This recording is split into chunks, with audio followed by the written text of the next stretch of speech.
Hello les légendes, bienvenue pour ce 96e épisode, enregistré sur le terrain, à l'occasion du plus grand tournoi amateur au monde, la National Tennis Cup au Cap d'Agde. J'ai rencontré son directeur Christophe Lesage, ex-15e joueur français et 250e mondial, donc à l'ATP, au temps des Nastase, Muster et autres Moretons. Christophe nous partage l'histoire de ce tournoi mythique et j'en profite pour faire des va-et-vient sur sa carrière qui mériterait un autre épisode à part entière tant elle recèle d'histoires croustillantes. Notre invité, qui était un peu le Popeye des bronzés à l'époque de la création de la NTC, nous régale avec deux anecdotes, notamment sur Yannick Noah, son grand frère de l'époque. Trois immenses merci avant de laisser place à l'épisode. Thierry Ley de la société Flexport qui m'a donné l'idée de couvrir l'événement. Un autre merci à Maya Flore qui m'a aidé à filmer avec un immense sourire pendant 2 jours. Et un tout grand merci, comme disent les Suisses, à la FFT qui a récemment racheté la National Tennis Cup et rendu ce contenu possible. Place maintenant à ce 96e épisode avec Christophe Lesage. Bonne découverte et bonne écoute à tous. Salut Christophe. Salut Max. Comment ça va? Ouais, bienvenue. Merci. Je suis au Cap d'Agde sur la NTC. Est-ce que tu peux nous dire c'est la combienième édition et quel est ton rôle précisément? Bon alors bienvenue Max, 34e année, Okay. National Tennis Cup. On est ici au Centre International de Tennis du Cap d'Agde. Mon rôle c'est, je suis l'organisateur, le boss depuis sa création, avec mon frère à l'époque. Et voilà, 34 ans au service de cette épreuve et de nos 700 000 joueurs qui ont participé depuis la première année au National Tennis Cup. Incroyable. Tu vas nous raconter un peu l'évolution, l'idée, d'où c'est venu, comment tu as fait tout ça. Mais déjà, on va aller faire un petit tour du propriétaire. Et puis, au fur et à mesure de la balade, je te demanderai l'histoire, comment ça a germé, comment c'est venu. Tu nous emmènes? Voilà, donc là, tu arrives en fait, tu vois, le joueur peut se voir sur l'affiche. On voit son classement, sa région. Alors, le joueur de l'année en question, c'est ça? De l'année. Donc, tous les joueurs qui sont là, qui jouent le tournoi, sont sur cette banderole. Et combien de joueurs? Donc là, il y a 1200 noms. D'accord. Voilà. Donc là, sur la semaine, vous avez 1200 joueurs. Wow, incroyable. Voilà. Plus le paddle, plus le beach, plus on fait un peu de fauteuil, tennis fauteuil, on fait plein de choses, plus à peu près 2500 accompagnateurs qui viennent encourager les copains, les familles, les présidents de clubs. Semaine de dingue. Et donc le site, c'est l'académie, la French Touch. Ouais. Ça, on peut en parler ou Ouais, donc ça c'est le centre historique, c'est le club Pierre Barthès, qui a été fondé il y a 40 et quelques années. Et depuis maintenant 4 ans je crois, c'est la French Touch Academy avec Charles Offray qui est venu s'installer ici, donc qui est une structure privée pour le haut niveau et en même temps pour le loisir, pour les stages d'été et tout ça, qui est à l'intérieur de ce club. Donc il y a la partie club normal, comme un club normal, et la partie privée, disons, stage, formation et joueurs professionnels, enfin futurs professionnels. Et donc cette semaine, c'est une fête du sport incroyable, il y a des activités dans tous les sens. Est-ce que tu peux nous donner des chiffres un peu, combien d'activités, combien de sports, combien d'hébergements, combien de bières bues? Oui, donc en fait l'idée, moi ce que j'aime pas dans le tennis, c'est un joueur qui vient jouer un tournoi, qui perd et puis il prend son sac et ciao, sans boire un coup, sans convivialité, tout ça. Donc ici c'est le tournoi, on est au service de ces gens-là et on essaye. Donc c'est élimination directe. Donc beaucoup me disent mais qu'est-ce que je fais à 9h si je paume le dimanche matin, je rentre chez moi. Je dis non. Mais précision, c'est par qualification dans toute la France et même dans les dom-toms. Et c'est ensuite des matchs qu'à ton classement. Voilà. Dans les qualifs aussi. Donc c'est à peu près 90 qualifications dans toute la France, pas trop mal réparties géographiquement. L'idée c'est qu'il n'y ait pas un club à plus de 100 km de chez toi pour faire une qualif. D'accord. Et puis tu te qualifies et puis tu arrives ici pour être le meilleur de France de ton classement. Et l'idée c'est une fois que tu as perdu, de ne pas prendre ton sac et t'en aller. Et pour que le gars reste, il faut qu'il y ait une offre, un service sympa. Donc il y a beaucoup de gens qui viennent en famille, entre copains, où il y a le club des supporters, le club de mec qui fait les courses, celui qui fait les apéros, celui qui fait des trucs. Et puis tu as à côté de ça, dès 8h du matin, des échauffements, pour même gagner ou perdu, des cours d'entraînement, de la formation, des footings organisés, des courses organisées, les tournois de paddle, des petits tournois de paddle, des P100 en début de semaine, 3 P100, un P250 mixte, et puis pour les meilleurs du paddle, un P1000. Tu as l'après-midi des tournois de poker, des tournois de beach volley, de beach, voilà. Et chacun trouve son envie. Tu as un double mixte. Ouais. T'as un double mixte. Ouais. Hier, on a fait un double mixte, on était à peu près 300 équipes. En France, un double mix de 300 équipes, je crois pas que tu en vois tous les jours. Et puis ensuite, tu as la partie nocturne, où on essaie d'organiser des soirées, en faisant visiter un petit peu, découvrir le Cap. Ça veut dire des soirées un petit peu sur le port et tout ça, avec des bars partenaires, où il y a un gâteau d'anniversaire pour 600 personnes.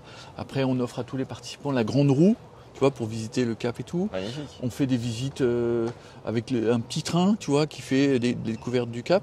Il faut que les gens, toute la semaine, quel que soit leur âge, trouvent, ceux qui viennent avec leurs enfants ou leurs petits-enfants, on leur fait découvrir le tennis, le mini-tennis, le tennis évolutif, tennis intermédiaire, un petit coup de pickleball, un petit peu de... Voilà, l'idée c'est que tu passes toute ta semaine. Et ensuite il y a la partie nocturne avec des soirées, tous les soirs, un peu en discothèque, boîte de nuit. Et les logements sur place. Voilà. Les logements, on a à peu près 500 appartements que l'on propose aux gens. Les gens ne sont pas du tout obligés de prendre nos appartements, mais on leur donne un service de qualité qui est réservé que à des joueurs de tennis du tournoi. Et en même temps, on est hyper souple. Par exemple, le gars qui se blesse la veille du tournoi, il est remboursé, etc. Si tu es dans des résidences lambda, tu as perdu ton... Voilà. Donc il y a un espèce d'état d'esprit, les gens passent par nous parce que tout est bien organisé, on va les chercher à la gare, aux aéroports. L'idée, on en parlera peut-être tout à l'heure, l'idée de départ, elle part de lorsque j'étais joueur de tennis, que je fais le circuit pendant quelques années. Tu as été 15e français. J'étais 15e français, j'étais à peu près 200-250 à l'ATP. Tu as battu Nastase. Ouais, j'ai battu des bons joueurs. Premier numéro 1 mondial historique. Ouais, j'ai battu Muster aussi dans ton temps. J'ai battu Thomas Muster. Qui a gagné Roland Garros. Qui a gagné dans des tournois un peu de deuxième zone, mais dans des tournois ATP, 50, 75 000, 100 000 $ avant Roland, choses comme ça, où ils sont peut-être pas au top de leur motivation, mais peu importe. Un joueur de tennis avec quel que soit l'endroit, il aime pas perdre. Et petite parenthèse, à l'époque, Moreton et Noah, c'était un peu les grands frères. Oui. Et toi, tu étais à l'INSEP et tu t'es envoyé faire sparring pour eux à Roland Garros. Exactement. Ça, c'était le Graal. Tu vois, on était avec, à l'époque, ma génération, c'était une génération très forte. C'était Tulane, Lecomte, Potier, Courteau, Piacentil, Kuchna, Benabiles, Bernel, Thierry Pham. Enfin, c'était... voilà. Et on s'entraînait à l'INSEP. Gégé le costaud, si tu nous écoutes. Voilà, Gégé le costaud. Et bon, t'entends que nos entraîneurs, c'était, il y avait Jean-Paul Lotte, il y avait Patrice Agelower, il y avait Jean-Claude Massias, et c'était bon, les gars, demain, il me faut deux qui vont taper la balle avec Yannick. Donc on prenait le métro porte de Vincennes, on faisait nos 30 stations de métro, on arrivait là-bas, on courait au truc, et puis on jouait avec Yannick, avec Gilles et tout ça, on faisait nos 2-3-7. Et tu te faisais découper ou ça allait? Ouais, peu importe, on faisait plein de sets où eux travaillaient peut-être des trucs, des spécificités, des trucs comme ça. La petite anecdote, c'est eux revenaient à l'époque, je me souviens, donc on allait dans les vestiaires et tout ça, tu vois, donc c'était machin, et eux avaient fait des entraînements le matin, et ils ramenaient de leur tournoi, tu vois, quand ils allaient aux États-Unis, à Cincinnati, machin, ils ramenaient des t-shirts. Okay. Et nous on s'entraînait, ils mettaient les t-shirts à sécher dans le vestiaire, et on chourait le t-shirt. Salopard. Rends la collection, Christophe. Tu sais, c'était des beaux t-shirts. Et nous, c'était. T'as ouvert un musée depuis. Tu revenais à l'INSEP et tout, t'avais chopé le t-shirt de Cincinnati, de Yannick ou de machin. C'était Donc c'était des moments formidables. Donc aujourd'hui, quand je retrouve Gilles Moreton, président de la Fédé, et que moi j'organise un tournoi comme ça, et quand je lui parle, je veux dire, on parle le même langage, on parle la même langue. Gilles, il a été joueur, il a eu des académies de tennis, il a été chef d'entreprise, donc il coche toutes les cases, et quand on se parle, c'est le même langage. Et ici, j'ai même pas eu besoin de lui vendre. Il est venu ici 2 jours il y a 4 ans, quand il était président de la Ligue ARA. Et au bout de... il est venu ici, il m'a dit « Tu fais notre boulot ?» Il m'a dit « Attends, mais qu'est-ce qu'on fout de pas être derrière toi ?» Donc si jamais je suis aux affaires... Et puis il s'est présenté président de la Fédé. Il est venu ici faire sa première préparation avec tous les présidents de ligue pour prendre la fédération française. Et tous ces présidents de ligue ont vu ça et ont dit mais on est merci Christophe, excuse-nous de jamais t'avoir aidé. On est passé à côté de la plaque pendant très longtemps et aujourd'hui ça va changer. On va mettre la machine de guerre autour de ton événement avec une chose qui est primordiale parce que les clubs et les gens ont toujours peur, c'est de se dire il y a la Fédé, il y a machin. Ça va changer l'état d'esprit. Donc moi je vais être le garant de rien changer. Tu as vu ce matin, on a joué. Les gens sont sympas, il y a un état d'esprit, tu fais le tour des cours, les mecs se serrent la main, les mecs se couragent, il y a une bonne ambiance. Il faut garder ça. Ça, c'est l'ADN. Voilà, c'est l'ADN, c'est la base et c'est ce que j'aime faire, quoi, tu vois. Donc la Fédé a racheté le tournoi il y a combien de temps? 4 mois. Ah oui, c'est tout récent. 4 mois, tu vois. Donc déjà, on a mis pas mal de choses en place. Mais c'est tout jeune, hein, mais le président est venu avant-hier. La machine de guerre va se mettre en route dans tous les domaines. Parce que ce qui est important de préciser, c'est que tu me disais que Roland, c'est un peu la tête d'affiche, c'est la vitrine, c'est l'élite du tennis. Mais Roland vit aussi grâce à la base du tennis qui est le tennis dans les clubs, le tennis loisir, mais aussi en compétition. Oui. Et ici, on retrouve... Non, mais c'est même le contraire. Si tu veux, le haut niveau, c'est 3% du tennis. Ouais. 97% du tennis, c'est les clubs, la base, les licenciés, les matchs par équipe du dimanche matin 8h, les bénévoles. Tout ça, c'est 97%. Roland, c'est la vitrine, c'est un tournoi énorme, incroyable, d'une organisation incroyable, fantastique.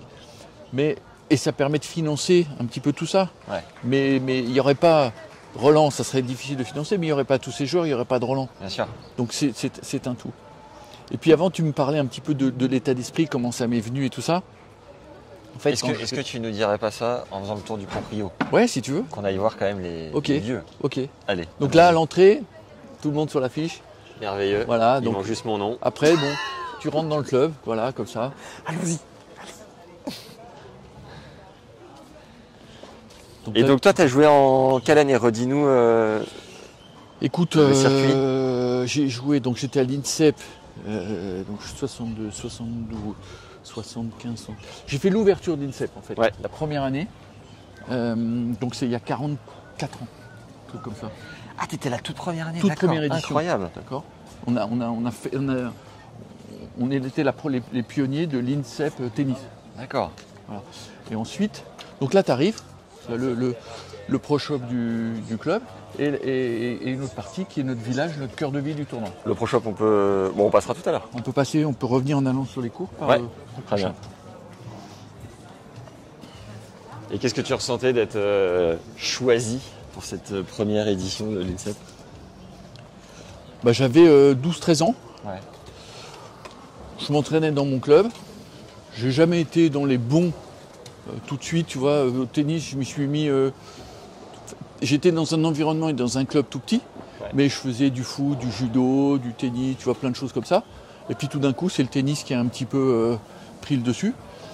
On m'a repéré un petit peu, et puis je suis rentré à l'INSEP, j'étais donc classé, donc j'étais pas parmi les bons. Et puis c'est parti comme ça, c'est parti. Ok, donc là, tous les joueurs qui viennent des 4 coins de la France arrivent ici. C'est marqué tennis paddle en énorme. Ils sont à l'entrée du complexe. Ils sont excités comme jamais. Montre-nous un peu à l'intérieur comment ça se présente. Voilà, donc c'est parti. Tu arrives là de toute la France. Bon, tu as des gens qui sont déjà venus, mais tu as qui vont découvrir un nouveau club, des nouvelles installations. Ouais. Et puis tu as le gars qui vient pour la première année, des personnes là. Tu sais pas où tu arrives là. Et là, tu arrives dans un magnifique, une nouvelle structure qui fait à peu près 5000 m², avec sur la droite 4 cours magnifiques de paddle, 2 cours de tennis pour la formation. Ouais. Donc voilà, tu arrives là, sympa, tu es déjà tout de suite dans le bain. Voilà, tu franchis la porte, tu es dans le bain, tu vois plein de monde et tout ça, tu te dis waouh. Et puis tu arrives à l'accueil joueur. Voilà, donc tu arrives. Finalement, le temps d'arriver, tu croises toujours 2-3 potes de ta région, machin, de l'année dernière et tout. Ouais. Donc voilà, et puis tu fais la queue, sympa, à l'accueil. Tu m'as pas dit combien de... Ah bah voilà, un exemple concret. Ça va? Bienvenue. Bonjour. Bienvenue. Maxime, enchanté. Jean-Marc, on a joué sur le circuit ensemble il y a pas mal d'années. Énorme. Tu m'as pas dit combien de gens participent au qualif? Au qualif, on est à peu près 15, 16, 17, 18 000, tu vois, quelque chose comme ça. Donc, entre 15 et 18 000. Ouais, donc cette année, on n'a pas eu encore fait tous les comptes de chaque club, de chaque truc, s'ils doivent nous envoyer tout ça. Ouais.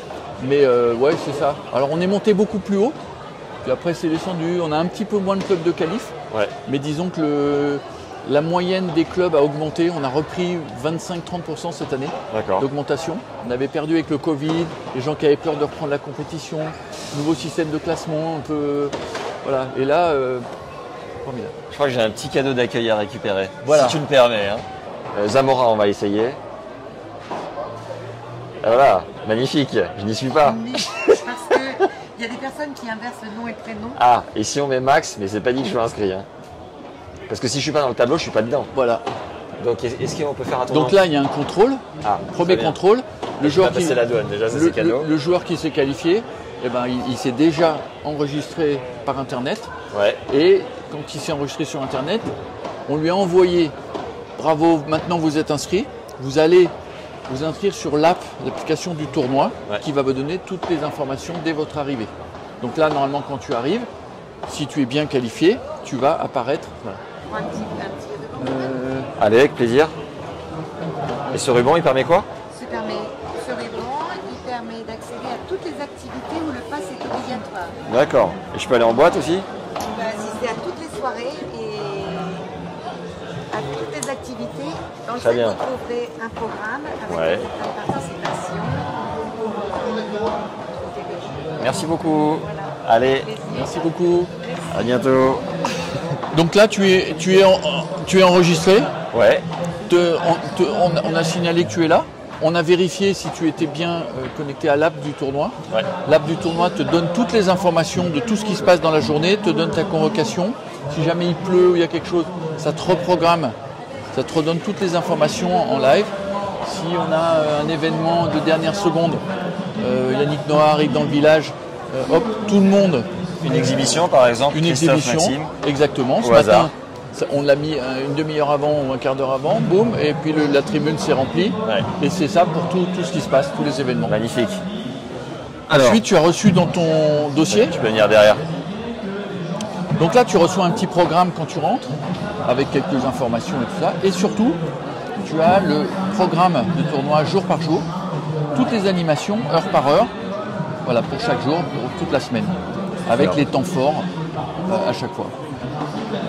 Donc ça te permet aussi d'avoir aussi nos restaurants partenaires sur tout le Cap d'Agde, où tu as des réductions sur les restaurants partenaires, et puis tu as des bons de réduction dans tous ces restaurants partenaires, et tu as un plan aussi de la ville qui te donne où sont ces restaurants, si tu as besoin de réserver, si tu as besoin, donc toutes les informations, les numéros urgents, les numéros du juge arbitre,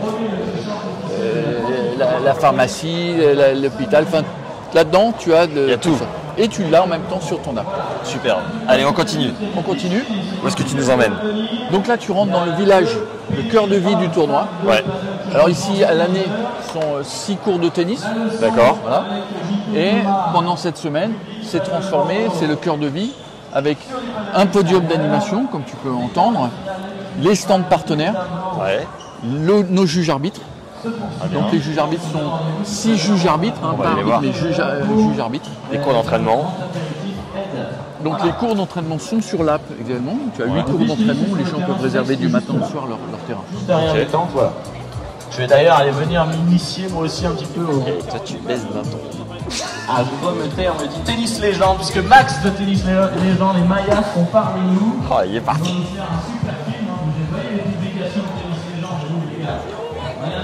Bonjour. Donc là, les juges arbitres. Ouais. Donc là tu rentres dans toute la partie vraiment tennis, technique, juge arbitre. Ouais. Donc ils sont 6 à maîtriser un petit peu tous les... Donc ça consiste à envoyer les matchs. Alors d'abord au début contrôler... Ça gérait 2400 joueurs, c'est ça? 1002. Ah, j'ai un peu gonflé là. Donc je me suis emballé.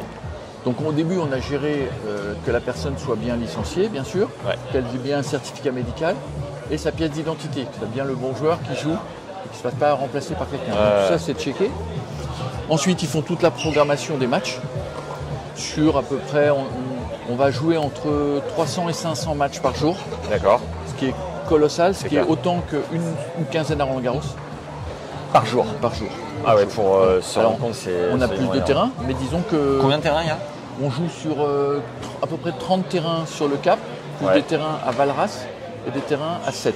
Donc combien de terrains en On tout? joue sur 48, entre 48 et 50 terrains. Et c'est pour ça qu'il y a des navettes qui sont mises à dispo, c'est aussi Tout pour à fait. emmener sur les différents clubs. Tout à fait. Donc Et toutes les heures. ramener 2 boîtes de nuit en cas d'excès ou de Madison qui a mal tourné comme hier soir. Voilà. Donc, Voilà. donc ici, c'est envoi des matchs sur les terrains. Donc une personne qui envoie, qui te donne les balles, etc., qui te dirige un petit peu. La récupération des résultats et des matchs. Des personnes sur les terrains qui vérifient qu'entre la fin de ton match et le match qu'on va lancer sur ce terrain, eh ben, tout de suite donner l'information, le 22 est libre, hop, comme ça tu envoies tout de suite un match, plutôt que la personne, les deux aillent boire un coup, donne le résultat un quart d'heure après, donc pour pas perdre de temps. Comment l'appli est mise à jour sur un terrain est libre, le match est terminé? Alors ça c'est pas avec l'appli, c'est avec des talkies. D'accord. Donc tu as une personne qui est là-bas, Qui réceptionne l'info. voilà, Lucie, qui réceptionne l'info, qui est en liaison avec des gens sur les terrains, Ouais. qui lui dit, elle a tout le programme des terrains sous les yeux, et elle communique, le cours 22 est libre, et elle envoie le truc. Une rapide pause pour vous rappeler de mettre un like à la vidéo si vous êtes sur YouTube, ça nous aide comme jamais à faire connaître ce travail, à diffuser le contenu. 5 étoiles sur les plateformes audio, Apple Podcast ou Spotify. Et vous avez 2 bonus gratuits offerts dans la description de l'épisode. Un sur le mental, c'est 14 conseils d'un préparateur qui s'appelle Jean-Philippe Vaillant qui a coaché plus de 20 joueurs dans le top 100. Et l'autre, c'est 5 clés pour avoir un cordage plus adapté à votre style de jeu et une tension parfaite en fonction de vos forces faiblesses dans votre jeu et préserver votre physique au passage. On a fait une vidéo qui a cartonné sur le cordage récemment et j'ai isolé 5 conseils qui va considérablement vous aider pour aller chercher 2 à 4 classements. Donc voilà, ça fait une différence majeure sur votre jeu, tant sur le mental que sur le cordage. C'est en lien dans la description et c'est parti. Maintenant que vous êtes inscrit, on y retourne. Alors on continue le tour. Voilà. Où est-ce que tu nous emmènes? Alors on passe par là. Allez.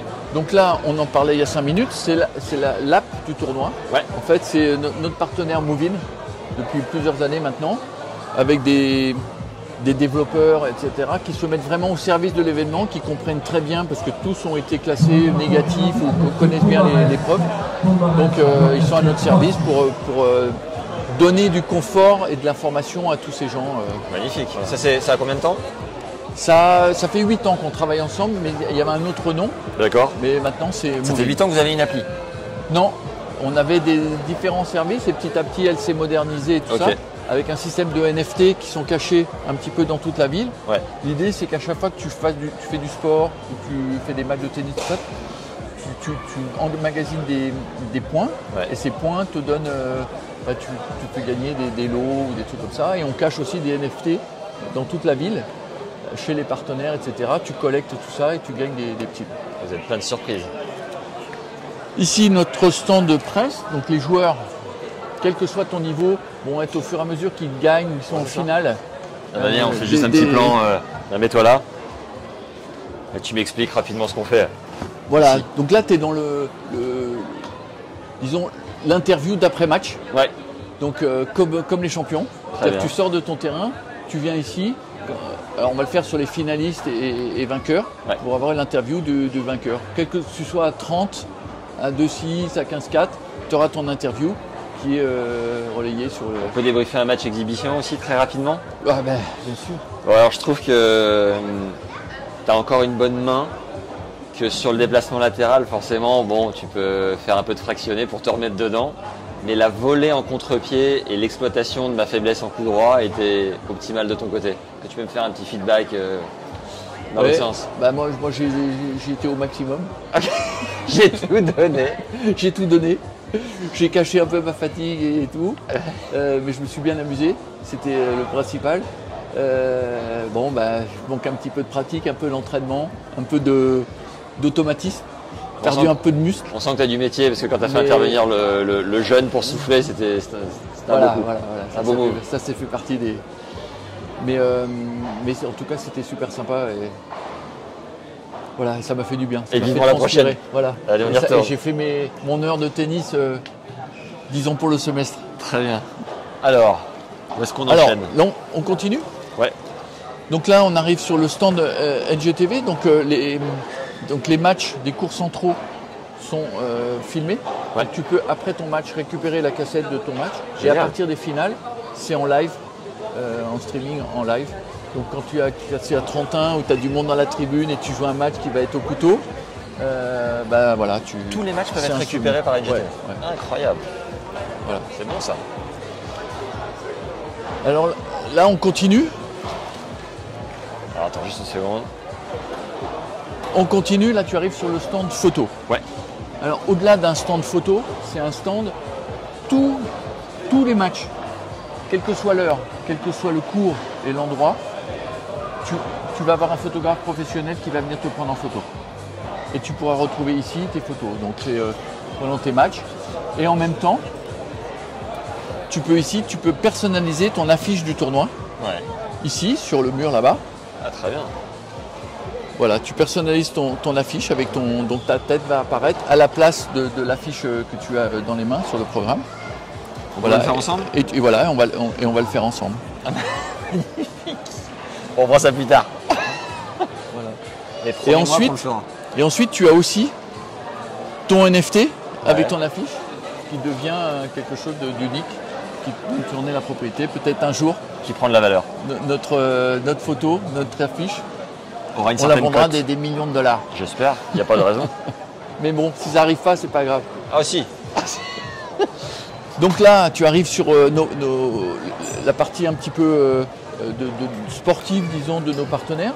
Donc la partie essai de raquettes, Ouais. essai de produits avec aide. Ah, donc là on peut venir emprunter n'importe quelle raquette aide. Voilà, et tu essayes, comme ce D'accord. matin d'ailleurs. Tu vois, j'ai découvert l'extrême, toi aussi d'ailleurs. Non, Ouais. je ne sais pas. Et j'avais jamais joué avec. T'en as pensé Voilà, quoi? moi non plus. Bah, très bien, Confort. très bonne raquette. Tu m'as et battu tout, avec, donc logiquement ça va voilà. aller. Donc on n'a pas eu le temps de la peaufiner exactement à son, tu vois, son équilibre, à son manche et tout ça, mais Ouais. en fait déjà tout de suite c'était une raquette qui est. Bonjour. Ensuite on a un service comme dans les grands tournois professionnels où tu peux corder ta raquette dans la journée. Je crois qu'on en est, tu vas me dire, on en est à peu près à combien de pauses depuis le début 200, plus de 200 200. Et ça va les doigts? Ça pique un peu. Les doigts piquent. Très bien, eh bien bon courage. Et juste une question, c'est quoi la tension la plus demandée, la plus fréquente? 24. 24 kilos. On sait pourquoi? Je pense que ça doit être la tension standard moyenne en fait. Bon allez, hein, on ne dérange pas plus et à plus tard. Voilà. Ou pas. Donc on continue comme chez les pros. En Ouais. fait, tous les matchs sont avec des balles neuves. Ouais. Voilà, et voilà. Balles neuves. Et toi à l'époque, tu as commencé avec des raquettes en... Non, moi j'ai fini ma carrière avec. Alors je suis passé sur le tamis intermédiaire, le moyen tamis. D'accord. Même grand tamis, moyen tamis, mais j'ai fini quasiment avec le raquette en bois. T'as fini avec la raquette en bois? Ouais, pratiquement. Ah, t'as terminé l'ère de la raquette en bois, Ouais. c'est ce que tu veux dire. J'ai commencé le tennis avec ma raquette en bois, Ouais. et puis je suis passé sur du tamis intermédiaire. Et tu jouais avec quoi à l'époque? Je jouais avec de Max 200G, la Dunlop Max 200G de McEnroe. D'accord. Et puis avant, en bois, j'ai joué avec la Dunlop Max Fly, j'ai joué avec la Maxima, j'ai joué avec une raquette sur mesure qui s'appelait Marville. D'accord. En fait, quand on était à l'INSEP, on avait tous un contrat avec Tulane, Lecomte, Potier, Ouais. avec un tout petit magasin de sport qui était près de Roland Garros, qui s'appelait chez Marville, Ouais. Pozzo, une marque. Ouais. Où il y avait eu d'ailleurs avant Pascal Porte, et je pense que Yannick a joué aussi avec Marville. C'était un gars sympa qui était toujours là, et il a verrouillé un peu tout le monde avec des contrats. Et on a fait une raquette qui s'appelait l'Espoir 4, une raquette en bois. L'Espoir 4, c'est parce que tu avais Tulane, Lecomte, Potier et moi qui jouions. Et quel cordage tu jouais? C'était lui le cordage, c'était du boyau. Hein. Et quelle tension? Ah, je me souviens. Et les fringues? Et je te lâche? Les fringues, je jouais avec LS. Ah ouais, la classe! Est-ce que tu avais le short qui s'arrêtait là, littéralement en slip? J'ai eu des shorts vert pomme. Oh. J'ai joué avec des chemises roses, alors que je suis plutôt quelqu'un d'un peu tradition. Ouais. Je suis pour le blanc. Je suis pour la rigueur un peu dans le tennis. Je suis pas pour trop démocratiser. J'aimerais bien qu'on revienne un peu comme l'escrime ou le judo, machin, où on garde la tradition de la tenue, D'accord. sans tomber dans le Dans le trop conventionnel.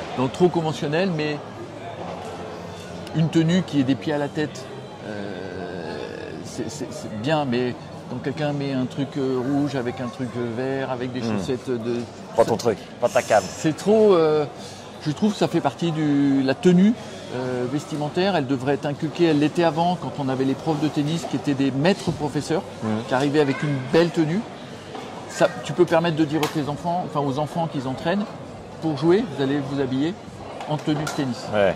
Voilà, et pas en tenue de foot ou machin, ou en Marcel ou trucs comme ça. Donc peut-être les marques jouent pas trop le jeu. On a vu précédemment avec Serena Williams, avec Rafa qui a les Rafa, 100 machin. manches.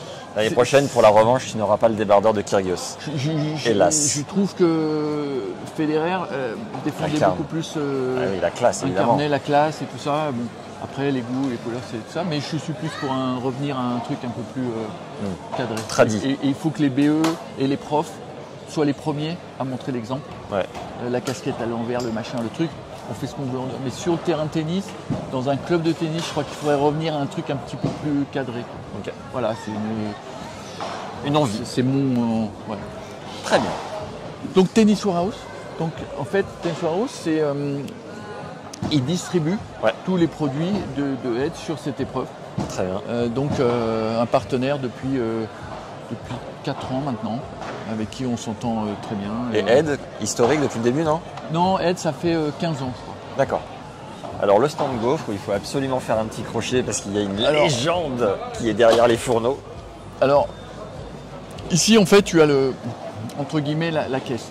Dans le tournoi, il n'y a pas d'argent liquide qui circule. D'accord. En fait, tous les gens qui veulent acheter ou consommer, Est-ce qu'on peut voir un token? un token bien sûr.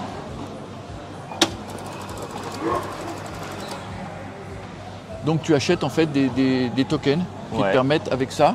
Donc la valeur du token est de 2 euros. 2 euros. Et tous nos prix, tous nos tarifs. Rabouler les tokens. Donc tous nos tarifs sont des multiples de 2 euros. D'accord. Voilà. Ok. Donc tout coûte ça un bras. permet qu'il n'y ait pas d'argent qui circule, qu'il n'y ait pas de. Voilà, que les gens payent avec. Je voulais juste faire un petit crochet par Eric, qui a sillonné le circuit, il me semble, en tant que cordeur, notamment avec Rafa, et j'en passe, des pires et des meilleurs, tous les meilleurs. Et est-ce que tu peux nous faire une petite intro sur comment vous êtes connus, et juste qu'on fasse 1 minute avec Eric quand même, parce que c'est un parcours hors norme. Je sais qu'il y a certainement des gaufres de légende, mais derrière ça, il y a un savoir-faire qui est quand même fou, quoi. Le savoir-faire, c'est bien doser le verre. C'est-à-dire que dans un Ricard, tu as un tiers de Ricard et 2 tiers d'eau. Et on a commencé comme ça, en fait. Et je crois même que tu es le spécialiste de... Qu'est-ce qu'on m'a dit hier? Qu'est-ce que tu faisais en rentrant de soirée? Je crois faudra que je redemande à Aurélie, mais qui m'a confié un truc, une petite anecdote, je l'ai plus, mais... Ça dépend, j'en fais tellement que... Ah bah voilà, très bien. Donc Eric, on se connaît avec Suzanne depuis longtemps, c'est des amis très longue date.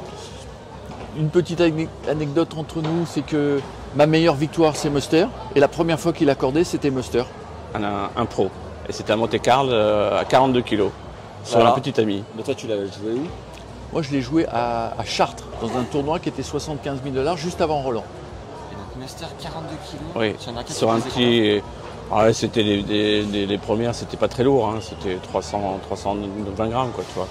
Mais c'est le fait de première fois que je corde à 42 kilos à Monte-Carlo, devant les centrales, ça faisait drôle quand même. Hein. Ouais, c'était sympa. Donc, il faut aller au musée, en Normandie, Oui. parce que c'est un bar-resto avec un musée du tennis où tu retrouves toutes les raquettes de toutes les générations, les raquettes en bois, les raquettes, machines aussi. les machines aussi, moyen toute la tamis, génération. grand tamis de tous les joueurs, dédicacés pour la J'en ai plupart. quelques-unes, ouais.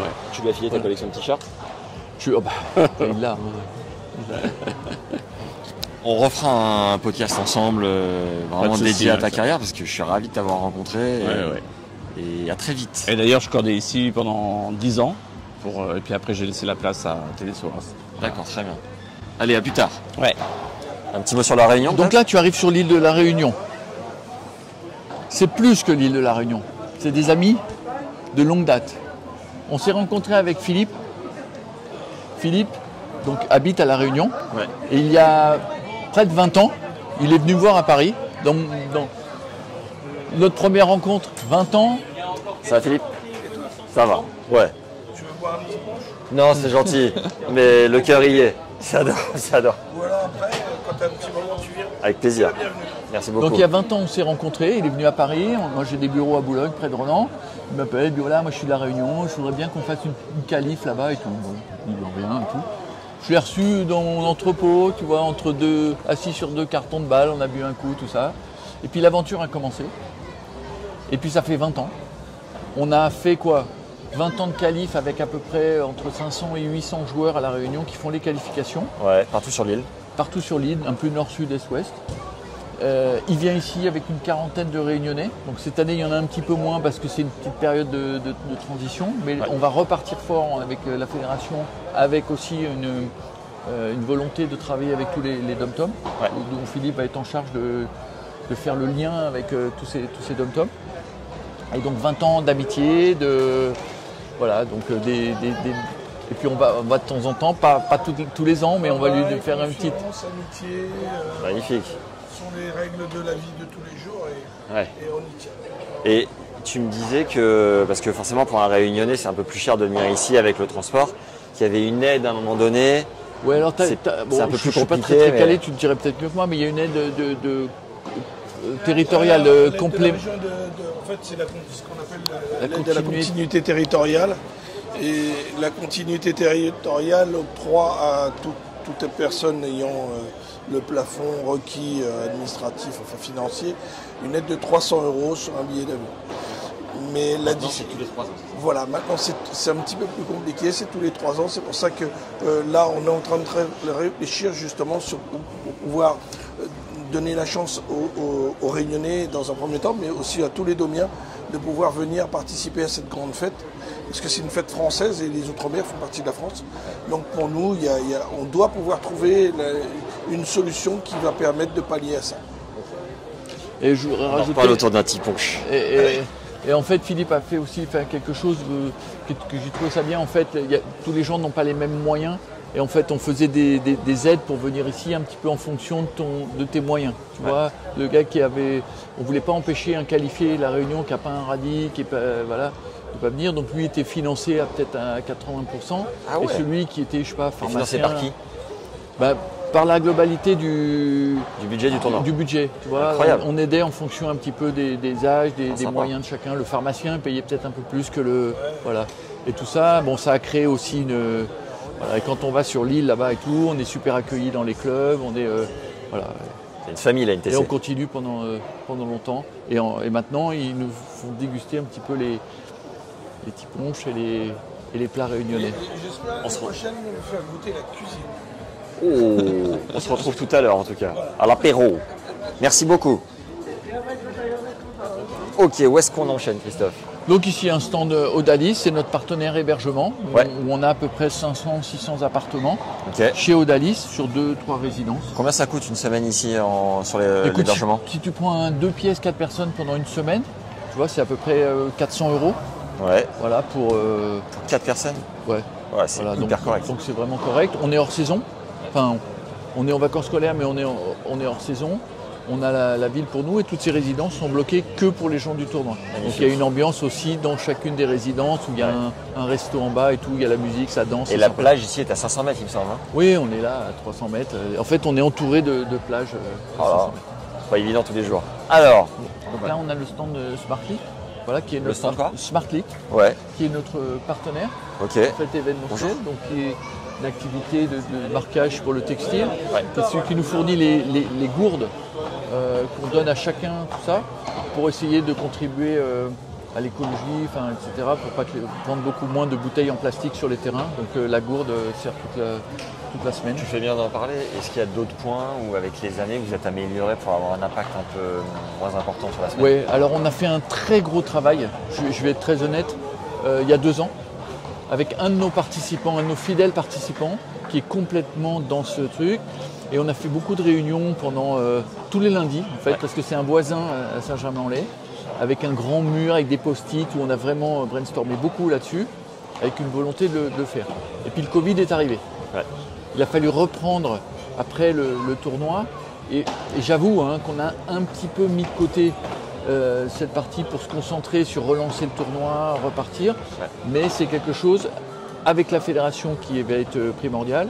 Et puis en continuant avec Yann de faire cette partie écologique. Donc on fait des petites choses. Hein. Moi je demande à mes partenaires de faire attention sur ici dans le tri des déchets, dans tout ça. Bon, c'est pas parfait, mais on y met déjà un petit. Je joue avec mes partenaires sur les boîtes de balles par exemple. Ouais. Avant il y avait un bouchon, 2 bouchons, un truc à ouvrir et tout, de faire qu'un. Pour pouvoir faire le tri sur les consommations de plastique. Bah, justement avec cette gourde, c'est un petit peu moins. Après, voilà. Très bien. Mais on a aussi une course qui a lieu samedi. Ouais. On contribue avec la Ligue contre le cancer. En fait, c'est la course des tennisman, un petit peu, qui est ouverte à tous. Parce que les autres années, on finissait le tournoi en novembre. Donc on a un peu changé d'une semaine, donc maintenant on est en octobre, ça veut dire qu'on peut être dans Octobre Rose, on est quasiment le dernier jour de octobre et on fait une course des tennisman, voilà, où les gens pour 5 € ont le t-shirt et peuvent participer à la course qui est dans la ville. Et à préciser en revanche, toutes les activités extra, les P100 au paddle, le poker, les initiations, tout est gratuit. Alors, quasi. Tout est inclus dans ton pass, dans ton inscription. Le gâteau, la grande roue, le petit train, les soirées, le paddle. Et tout le monde a le même pass ou c'est des options variables? Tout le monde a le même pass. Ok. Tu as ton t-shirt à l'arrivée, tu peux participer à tout, les soirées, etc. Voilà. D'accord. Donc c'est un pass unique. Alors c'est un coût de 65 €. Ouais. Alors des gens me disent c'est cher et tout. Si tu veux le gars qui vient juste pour jouer son match de tennis et qui participe à rien, il me dit ouais non mais moi je viens juste pour jouer. Je dis vous n'êtes pas mon client quelque part. Ouais.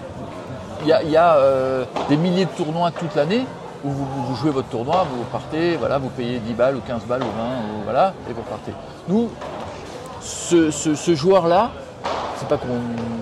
c'est pas un joueur de la National Tennis. Ici, c'est partager pendant une semaine, c'est participer à toutes les animations. C'est un peu, on va en parler tout à l'heure, c'est un peu l'idée Club Med.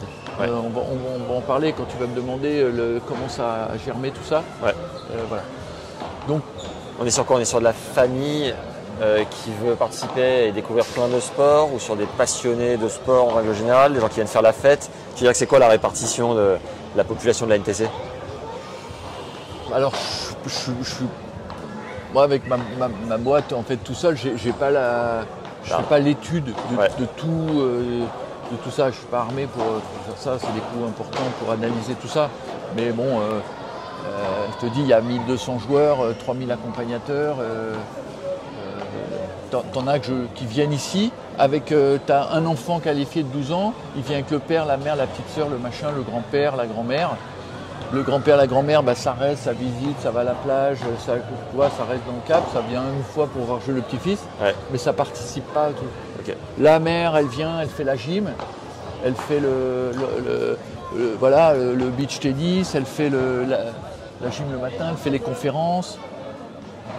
T'en as qui sont là pour participer à tout, et puis t'en as, ils profitent de l'événement sans prendre de passe, mais c'est gratuit pour rentrer, pour aller voir les matchs, tout ça.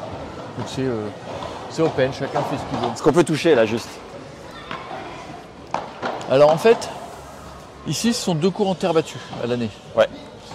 2 cours en terre battue avec un village comme ça assez joli. Je pense que tous les gens qui sortent avec leurs chaussures, etc., en 5 minutes, ton village il est quand même assez abîmé. Donc on a un partenaire pour couvrir ces 2 terrains. Donc en fait, en une journée et demie, on a fait ces 2 terrains. On peut le nommer le partenaire? Oui, c'est PlaySport qui est ici, on va passer. Donc PlaySport, il nous amène ces 2 terrains. Ils sont là-bas aussi, c'est le même. Ouais. Bon, on va aller voir là-bas aussi. Avec deux objectifs. La première, c'est ici jouer et faire découvrir aux adultes le beach, le pickleball, etc. Ouais. Et en même temps, le jeu normal. Et voir lancer des matchs aussi s'il y a besoin. Et tester les produits de nos partenaires. Leurs raquettes, etc. Et la deuxième partie, elle est pédagogique. Ouais. Avec Olivier Le Thor, où on a 4 terrains avec des modules différents. Avec ça, c'est un terrain de pickleball. Ouais. Voilà. un terrain, voilà, et à chaque fois avec le jeu des couleurs. Donc ça, c'est aussi notre partenaire qui nous l'amène. Donc là, il y a deux choses. Il y a PlaySport qui installe la structure en un jour, il me semble, hyper pratique. Et Olivier Le Thor,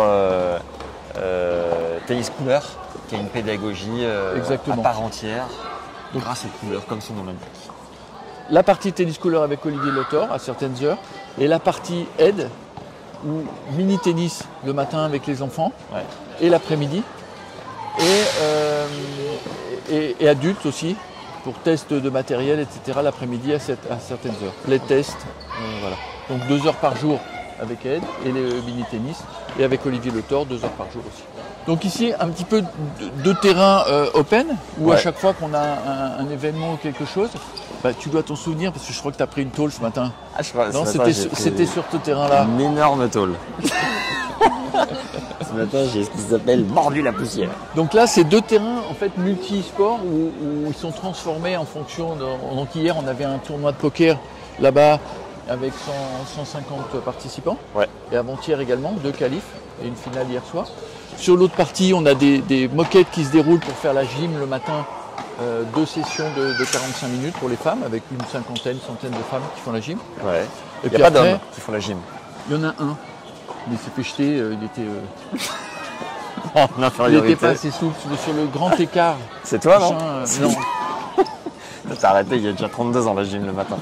Voilà. Voilà.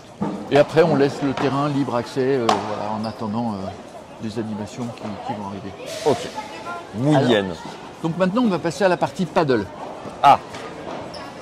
Donc la partie paddle, donc ça a été depuis le début de la semaine 3 tournois P100. Donc P100, ça veut dire c'est un peu les personnes qui veulent le premier tournoi, premier niveau, où tu commences à découvrir, c'est ton premier tournoi en gros. Donc ici, on a fait la découverte, on a fait découvrir le paddle à beaucoup de monde.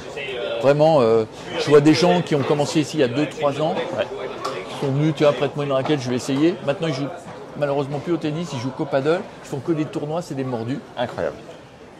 Donc, c'est ces P100 qui servent un petit peu de découverte. On a fait 3 P100 avec nos juges arbitres, et on a pratiquement les tournois les plus fournis de ce qui existe. Hein. Je crois qu'on a été jusqu'à 120 équipes sur les P100. Mardi, 240 joueurs joués. Oui. Voilà, effectivement. Donc, des P100 avec 240 joueurs, tu vas pas en trouver tous les jours? Oh, je pense pas que ça se soit fait déjà, sur une journée. Oui. Donc on est aussi là-dessus vraiment à la pointe, au taquet. Et c'est vraiment que le début, parce qu'on a déjà beaucoup de projets, beaucoup de trucs, tout en gardant la partie loisir et la partie haut niveau. Où aujourd'hui, on a un P1000, donc des joueurs qui sont qualifiés dans 8 clubs de France et qui sont rentrés dans le tableau directement avec leur classement, où ils ont un bon classement national. Est-ce que tu peux raconter, c'est toi qui as le micro, donc on n'entend pas. Est-ce que tu peux dire, c'est vrai que les mecs au départ, ils hésitent un peu, et quand ils apprennent que c'est compris dans le pass, tout le monde participe. Effectivement, quand on reçoit les gens le dimanche, ou même le samedi, quand ils commencent à arriver, ils nous disent alors comment ça se passe pour les tournois?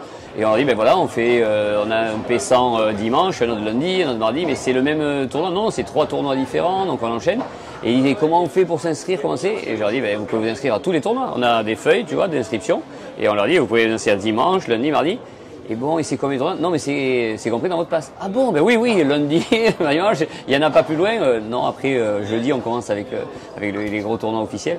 Mais les gens, ils sont super contents. Et pour te dire aussi, c'est quand ils sont sortis de leur, parce qu'ils viennent avant tout quand même pour leur tournoi de tennis, hein, d'accord. Mais quand ils sont sortis de leur tournoi de tennis, ce qui les fait peut-être hésiter, ben des fois, ils n'hésitent plus. Ils s'inscrivent pour le reste de la semaine, si tu veux. Tu vois. Voilà. Il va se taire. Ils viennent, on a encore beaucoup de monde qui se lâche parce qu'ils sont plus dans leur tournoi et qu'ils n'ont pas à calculer, oui, si là je joue après à 7 ou pas à 7. Peut-être dit tournoi officiel après qui arrive plus tard, mais les P100 font oui, je disais pas officiel, je veux dire les tournois de plus haut niveau. Voilà. Là aujourd'hui, en P1000, on a des joueurs qui vont être classés dans les 20 ou dans les 10, 20 meilleurs joueurs français, tu vois. Donc voilà. Top, merci. Donc ici, tu as un stand Total Paddle qui marche avec Tennis Warehouse, qui est la partie paddle de Tennis Warehouse, où tu as prêt de raquettes, vente de raquettes, découverte de tous les produits et du paddle. Ok, où sommes-nous Donc là, tu arrives à l'entrée du club Ouais. et tous les gens traversent la boutique du tournoi. Donc il y a eu pendant toute cette semaine des offres avec Tennis Warehouse, notre partenaire. D'accord. Depuis combien de temps vous êtes ensemble? Ça fait quatrième année, cinquième année. Magnifique. Et donc des produits que nous présente Tennis Warehouse, c'est des produits de la griffe Roland Garros, Ouais. qui est partenaire. Et voilà. Ok, super. On y va? Donc là, on part sur la partie sportive, enfin, où on a tous les terrains de tennis et de paddle, Ouais. puisqu'on a sur ce côté à peu près 30 terrains et 4 terrains de paddle extérieurs. Magnifique. Donc là, les tournois continuent. Là, c'est plutôt la partie des matchs de classement du paddle en ce moment. Ouais. Et puis des gens qui testent les produits. Et puis ce soir, là, donc tous les matchs sont terminés en simple. Ouais. Et on a le double mixte. On a un double mixte avec à peu près 320 équipes. Auquel je viens de jouer avec ma partenaire Voilà. Viri. Voilà. Et c'est une super animation. Regardez les allées du club. Il est 7h du soir. Voilà, nuit tombante. Il y a des gens partout, sur tous les cours. Ça vit, ouais. Ça joue jusqu'à quelle heure en moyenne le soir? Ça joue jusqu'à la fin des parties, la fin du programme. Donc ça peut être. Ça a été jusqu'à 2 plombes du matin. Ah ouais? Ouais, ça a été. Donc là, on n'a pas de problème de pluie, on n'a pas de problème de. Voilà, on est dans les temps pour tout. Donc ça permet de faire ces doubles sympas en plus. Il y a les terres battues là-bas aussi. Après, Ouais. ça joue sur 2 surfaces, c'est ça? C'est un peu la loterie entre dur et terre. Exactement. En fait, ce que je dis toujours, c'est pour gagner une épreuve comme celle-là, il faut. C'est pas facile parce que tu vas jouer sur des surfaces différentes, à des horaires différents. Ouais. Tu peux avoir des cours, tu peux avoir de la météo, tu peux avoir du vent, tu peux avoir du soleil, il peut faire chaud, il peut faire très froid. Donc cette année, on a des conditions quand même assez favorables, mais on a des années difficiles. Et c'est vraiment, je trouve, un plus tentant avec l'ambiance. Plutôt les jeunes s'embarquent dans les soirées, se couchent un peu tard et tout. Ouais. Donc tout ça fait que pour gagner, il faut vraiment avoir du mental, du physique, des ressources. Voilà. Et beaucoup ont envie aussi de faire la fête. Donc, Il y a combien de places sur les centraux? je crois qu'il y a 400 ou 500 places par tribune. Donc Ok. à chaque fois, tu as des matchs avec 500, 600 ou 800 personnes quand on fait les 2 tribunes pour regarder 2 joueurs qui jouent bien, mais qui sont à 30, 15-4, 2-6 incroyable. maximum. C'est incroyable quand tu es amateur d'avoir autant de public autour de toi. Et je crois- ici, on considère, il n'y a pas de différence entre un 2-6 et un 40 ou 35. Il n'y a pas les meilleurs jouent sur le central, les autres machins. Non, c'est vraiment aléatoire et tout le monde est pareil. Et pourquoi c'est arrêté à 2-6? Parce que déjà les qualifications, c'est difficile de trouver des qualifs à 2-6, 3-6, 4-6 de beaucoup de joueurs, surtout alors à Paris ou dans des grandes villes. On peut trouver des tableaux fournis, mais en province, à 2-6, il y a des comités où tu as 2-2-6 dans Ouais. tout le comité. Donc. Ouais. Et puis aussi, on n'a pas assez de terrain pour prendre des négatifs et des moins 15. D'accord. Sauf si ça évolue vers une semaine plus longue, tu vois, sur 2 semaines par exemple. Je crois qu'historiquement, ici, tu as fait venir quasiment tout le monde dans le tennis français. Non, tu faisais des exhibes avec du beau monde. Il y a Yannick Noah, tu as fait venir pour des concerts. Tu peux Ouais. nous raconter un peu Donc ces depuis, passages de personnes un peu Alors connues? déjà, moi je l'ai su après, mais on a beaucoup de joueurs qui ont été nos meilleurs français, qui ont joué ici le tournoi gamins, D'accord. qui sont venus avec leurs parents, hein, comme tout le monde ici, et qui sont devenus pro tennis. Tu C'est penses très à qui? fort. Je pense à Gilles Simon, qui Ouais. venait en caravane avec ses parents. Ah, quand même. Gilles. Gilles, Je on vous est dans écoute. le même club à Paris et on a reparlé de ça. Et il m'a dit, mais moi je venais pendant des années en caravane et je suis tellement content quand il est revenu il y a quelques années où il était numéro 10 mondial, je crois. Il était 6 à son meilleur en tout cas. Ouais, il est arrivé, je crois, ici pratiquement à son meilleur classement, où il venait de perdre à Bercy, je me souviens, la veille au soir. Il est arrivé le lendemain matin ici, Ouais. super content d'être là avec des souvenirs, tout ça. On a Richard Gasquet qui est venu, qui a joué ici à 30, à 15-2, à 2-6. Énorme. Avec Richard avec Francis, pardon. qui le suit. Avec Francis. Et puis on a eu, après, en tant que joueur qui était sous contrat chez les différentes marques qu'on a eues pendant des années, on a eu quasiment, chez les filles, on a eu Amélie Mauresmo, Alizé Cornet, Virginie Razzano. C'était l'équipe de Fed Cup qui était là cette semaine, les 3 étaient là. Ouais. Qui était venu avec notre partenaire, enfin avec Ed. Chez les garçons, on a eu Mansour Barami, on a eu Julien Beneteau, Gilles Simon. En exhibe, tu parles. Ouais, en exhibe, ou en visite, ou en signature, ou en formation. On a eu Di Pasquale, on a eu Chesnokov, on a eu... je sais plus tous les noms, mais on a eu vraiment beaucoup de monde. Et puis en animation, on a eu 2 fois le concert de Yannick. Et c'était où? C'était sur une boîte de nuit qui s'appelle le Bora Bora, là, sur l'île des loisirs. Donc j'aurai des petites anecdotes aussi sur ce concert. N'hésite pas. Voilà. On fera après. Je te sens lancé, mais... on peut y aller. Moi j'avais le premier concert qu'on a fait, donc c'est quand il s'est mis à la musique, donc c'était Saga Africa. Ouais, c'était 91. Ouais, donc c'était ses premiers concerts, voilà, un petit peu sérieux, organisés et tout, mais c'était quand même un petit peu le bordel. Hein. On va pas se cacher. Je vais te donner un petit exemple. Je lui avais dit, écoute Yannick, ici c'est une ambiance familiale, il y a des enfants, il y a tout, donc on va peut-être pas commencer à minuit, machin, on va essayer de commencer à 11h. Ouais. Voilà, on fait ça dans une boîte de nuit, c'est sympa, tu vois, c'est un public convivial et tout, ouais, super, on vient, machin. Et puis avant, j'avais organisé un dîner des présidents. Tu vois, on était à peu près 140 sponsors, présidents et tout ça. Ah ouais, quand même du beau monde. Et donc on fait le dîner et tous les musiciens étaient arrivés vers 18h. Je les avais installés dans leurs apparts, joué au tennis, remis des tenues, machin, et pas de Yannick. Et puis je leur dis, il arrive quand Yannick? Il me dit, t'inquiète pas. Donc on va à la boîte de nuit, on fait la balance, on règle les sons, on règle tout. Ouais, toujours pas de Yannick. Bon. Il dit, bon, il va arriver et tout. Puis j'avais... je te parle de ça, le premier concert, j'avais 27 ans, 28 ans, tu vois, donc j'étais un jeune organisateur. Le tournoi avec quel âge? Il avait, je sais pas, 5-6 ans, tu vois. Donc t'as créé à 22? J'ai créé le tournoi en 88, donc je suis né en 62, donc j'avais 24, 25 ans, tu vois, quand j'ai démarré ma première année. Je jouais en même temps. Okay. J'étais en même temps 20e, je crois, au 20e français. Ouais. Donc... Bon, et donc pas de Yannick, machin, on attend, et moi je suis d'un tempérament peut-être comme ça, relax et tout, mais je suis assez stressé à l'intérieur, j'aime bien que tout se passe bien.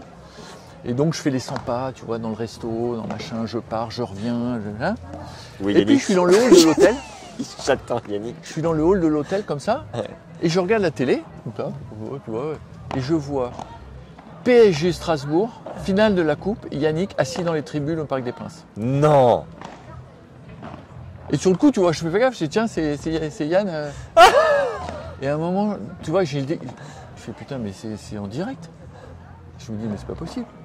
Donc je reviens comme un ouf voir les musicaux. Je dis, désolé, mais je viens de voir Yann au Parc des Princes, c'est quoi ce... Tu vois, je me dis, mais vous foutez de ma gueule. Enfin, tu vois, Et là, mec se marre. Alors je dis, les gars, ça me fait pas marrer du tout, votre truc. Ouais.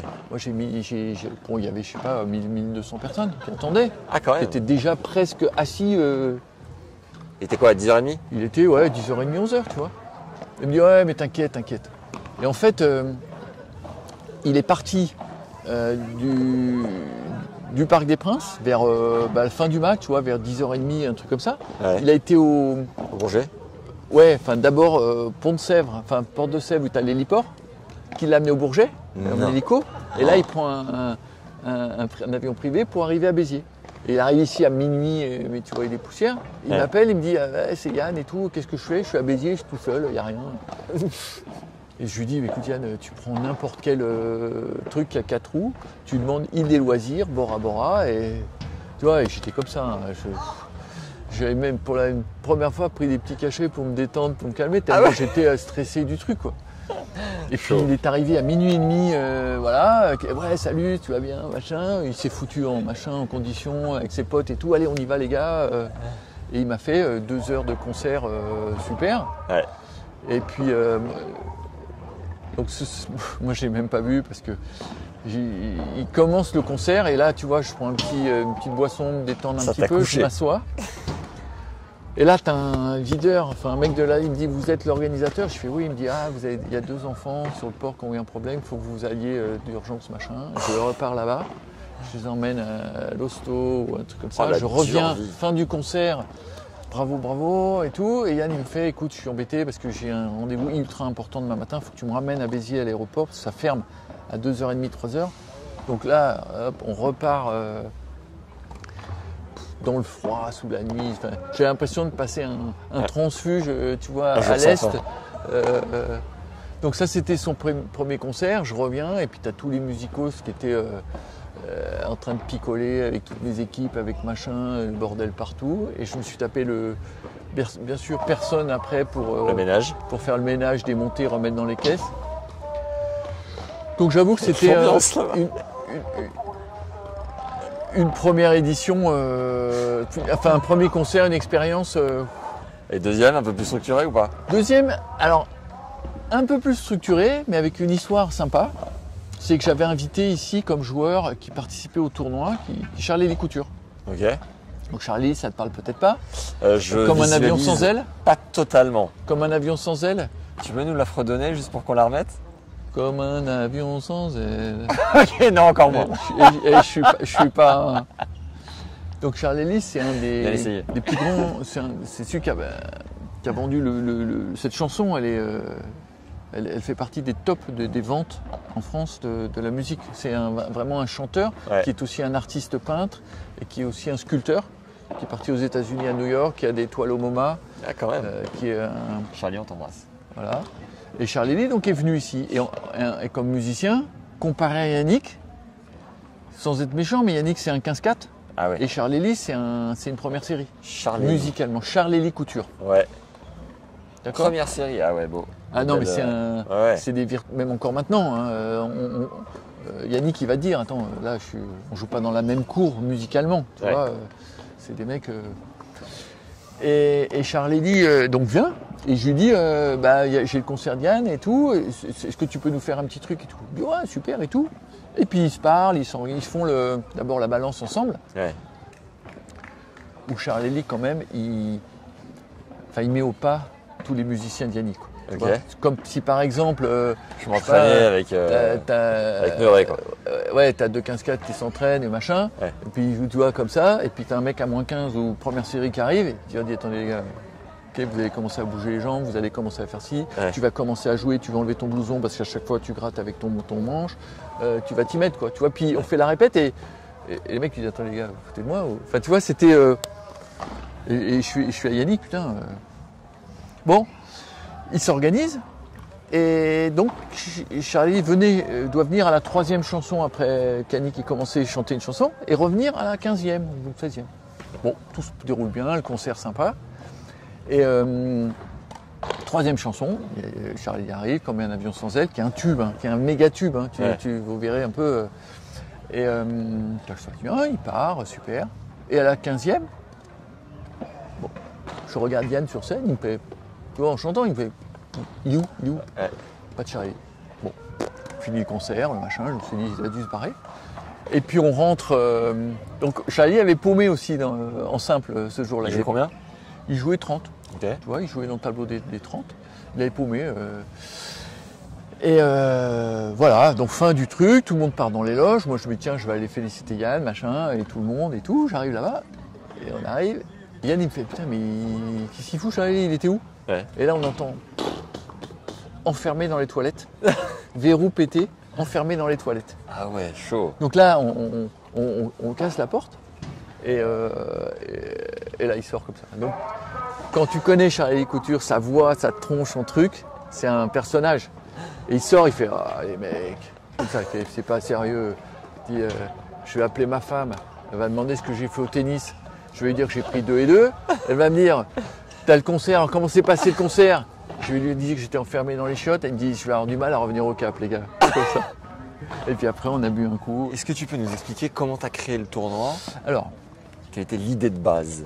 Alors, donc en fait, j'ai joué moi sur le circuit. J'étais je sais pas comment on appelle ça, un second couteau. J'étais très fort pour un joueur lambda, mais pour les meilleurs du monde, j'étais un joueur de qualif, tu vois, de premier tour.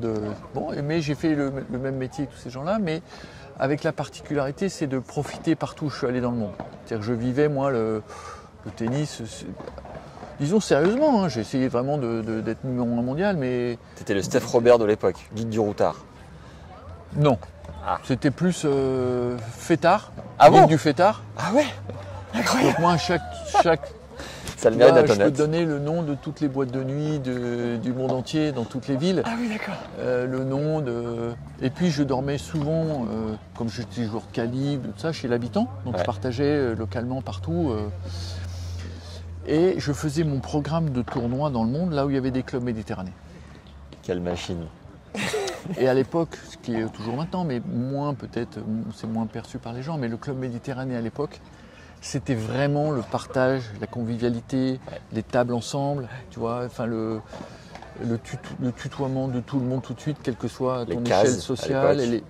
Ouais, j'allais pas dans les clubs med cases, Ah bon j'allais dans les beaux clubs med quand même. En plus. Ouais, parce que souvent c'était des villes un peu bling bling pour les tournois de tennis, tu vois. Donc Ouais, c'était. Et j'appelais donc le chef de village, je lui expliquais, voilà, je suis 15e français, je viens disputer le tournoi, est-ce que je peux venir loger chez vous une semaine? Brillant, ça, Camille. J'essaierai de faire une ou deux exhibs si vous voulez quand j'ai perdu, partager, faire un truc avec les gens et tout. Ouais. Et à chaque fois, non seulement le mec m'accueillait à bras ouverts, mais il accueillait aussi mes potes. J'organisais un peu pour les autres. Malin. Et donc j'ai fait comme ça.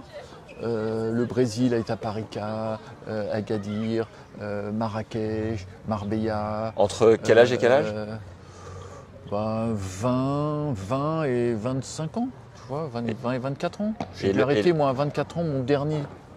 Ma dernière chance où j'ai essayé, c'était l'US Open, calibre de l'US et Cincinnati. Ouais. Et puis là, je me suis dit, bon, allez, on passe à autre chose, tu vois. T'as été tableau de Grand Chelem ou pas? J'ai été en simple jamais, j'ai perdu à chaque fois. Dernier tour de qualif, Ouais. très souvent, Bercy aussi. J'avais un petit problème mental dernier tour. C'est-à-dire que souvent je battais les joueurs les meilleurs dans les 2 premiers tours, des très bons joueurs. J'avais un bon tableau au dernier tour et j'arrivais pas à jouer. Et double, oui. Double, ouais, j'ai fait plusieurs doubles, double mix, double machin, j'ai dû être dans les 100 en double, tu vois. D'accord. Mais disons que je vivais moi le tennis comme ça et je partageais avec les gens. Et quand j'ai fini ma carrière, je me suis dit, je suis rentré dans la promo de marques de tennis. Ouais. Mon premier boulot était chez Montana. C'était une boîte qui distribuait Snowert. Je ne sais D'accord. pas si tu connais cette marque. C'était une marque qui était très connue à l'époque où tu avais Gerulaitis, Brian Gottfried, Ardo Butch, Svensson. On avait voilà. Et Tretorn, qui étaient des balles, voilà, qui étaient des suédoises. Ouais. Donc ça, Avec ces c'était petites billes à l'intérieur. Non, c'était des clous, tu vois, la pub, c'était un clou pour montrer que la balle était, parce que c'était des balles Incassable. sans pression. Ah ouais. Et donc ça, c'était mon premier boulot. Et très vite, je suis travaillé avec mon frangin, qui D'accord. était le patron de Nassau, qui Ouais. était des balles de tennis, des raquettes, des balles. Là, il y avait des billes dedans. Ah, ça y est, rassuré. Et on s'est dit avec mon frangin, voilà, nous, on n'a pas des gros moyens, on n'est pas toutes les marques de tennis sont faites des marques de pneus Ouais. ou de literie, Dunlop, Pence et General Tire, enfin, tu vois. Et nous, on était une marque de balles, en fait, mais pas avec des gros moyens pour inonder un marché. Donc on se débrouillait et on s'est dit, qu'est-ce qu'on peut faire pour la promo de nos produits? Mais on s'est dit, on ne va pas aller faire, comme tout le monde, des tournois, être partenaire de tournois pro avec la balle de Grand Chelem ou de machin. On n'a pas les moyens de tout ça en France. On va faire quelque chose pour nos clients. Et on va leur inventer un tournoi où tout le monde a sa chance de gagner. Donc un tournoi par classement. Et voilà. Donc ça a été l'idée de départ, faire un tournoi. Tous mes copains qui arrêtaient à cette époque-là, ce sont tous, comme Gilles Moreton d'ailleurs, ou Dominique Bedel, ou Pascal Porte, tout ça, se sont lancés dans le tennis professionnel en étant organisateur de tournoi pro. Et moi j'ai tout de suite été sur le tournoi amateur. Ok. Parce que c'était facile. Et l'idée, c'était de créer un tournoi avec ce que j'ai vu du Club Med, l'état d'esprit, Ouais. et le professionnalisme d'un tournoi de tennis. Et je me suis dit, je vais faire pour des joueurs lambda, donc classés 15-4, 15-3, un tournoi organisé comme les pros. Service de voiture, service presse, accueil, de l'eau sur les cours, enfin, tout ce que Plein de détails cumulés. plein de qui petits font que détails cumulés l'expérience où est ça va top être leur tournoi. Ouais. Voilà. Et on a commencé, première année, ça s'appelait le Trophée des meilleurs, donc de meilleurs par classement, gamme. Ouais. Nassau, Tennis de France, qui était à l'époque l'unique journal de tennis en France, qui était dont Philippe Chatrier était le propriétaire, avec Sylvain Friedrich qui est venu. Et donc ils nous ont aidés dès le départ. On a lancé ce truc dans 27 clubs et une phase finale ici avec 400 personnes. Ok. Voilà, où il n'y avait pas tout ce village, tout ça, c'était sur le central. Je me souviens, le haut-parleur, c'était un cône de parking. C'était sympa. Mais bon, et puis les boîtes de nuit, la fête, enfin le même, mais à 400. Mais comme... Où je faisais tout. Ouais. C'est-à-dire que quand je dis je faisais tout, on avait un juge arbitre, il y avait mon frangin, et puis je faisais les navettes le soir, je ramenais les gens de boîte de nuit à 5h du matin, j'étais à 7h sur les cours ici, je faisais 7 nuits blanches. C'était une semaine de dingue, je dormais 2 jours de suite en rentrant, et on faisait tout. T'étais le Popeye des bronzés de l'époque. Exactement. Mais le Popeye, on n'arrêtait pas, mais c'était génial. Et puis T'as de la nostalgie un peu de ces quelques premières années où c'est exceptionnel? Toutes les années ont été, ont leur histoire, j'ai tellement eu d'histoires ici, tellement d'anecdotes, tellement de choses incroyables. On a eu tout ici, on a eu malheureusement des gens décédés, on a eu malheureusement des gens qui sont mariés, enfin heureusement des gens qui sont mariés, des naissances ici. Bien sûr. On a eu des couples que je revois maintenant, ils se sont dit on s'est connus ici, ils viennent avec leurs enfants et leurs petits-enfants, tu vois, c'est extraordinaire. C'est 34 ans de vie, quoi. Et donc voilà, donc l'idée, un état d'esprit, Nassau et tout. Et puis dès la deuxième année, on a été démarché Coca-Cola. C'est eux qui sont venus vous voir? Non, on est allé démarcher. Ah d'accord. Le siège de Coca-Cola, qui est, je ne sais plus où c'était pas au même endroit il y a 34 ans. Et on a été voir un gars qui s'appelle Jean-Michel Rottier, qui était à l'époque le patron, du marketing, de la com, enfin tu vois. Et puis le tennis, c'était à l'époque, ils étaient partenaires à Roland. Coca-Cola était très investi dans tout. Hein, à l'époque, c'était. On a fait 19 rendez-vous. Ah oui. 19 rendez-vous jusqu'au moment où ils nous ont dit « Ok, on part avec vous ». Mais qu'est-ce qu'ils vous ont dit pendant 18 fois? On va voir. Plein de choses. Laissez-nous revenir vers vous. Pour la com, pour le machin. Et en fait, moi j'ai grandi, donc ils nous ont donné des moyens. Ça s'est appelé le trophée Nassau Coca-Cola. Donc c'est parti avec la machine de guerre Coca.